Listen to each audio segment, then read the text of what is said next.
Մեծ եղավ իմ զարմանքը, երբ քրդերը ամեն տեսակ պատրաստակամություն հայտնելով, թե սիրով կհանձնեն իրենց որդիները հայոց դպրոցներում, երբ ուսումը այդքան լավ բան է, նրանց խոսակցությունից երևում էր, թե իրանք էլ շատ գոհ չեն, որ իրենց որդիները ավազակներ են լինում,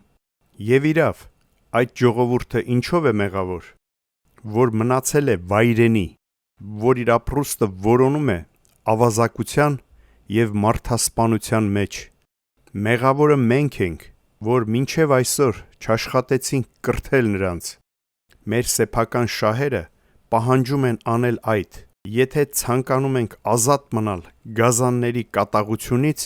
պետք է աշխատենք նրանց վարժեցնել ավելի քաղաքակրթված կյանքի, Թուրքիան հոգ չէ տանում քրդերի կրթության մասին, և այդ շատ հասկանալի է,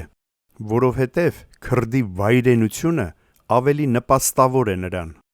բայց մենք պետք է հոգ տանենք, որովհետև վնասը մեզ է հասնում, մենք չենք դիպչի նրանց կրոնին, մենք միայն կկրթենք նրանց, այնուհետև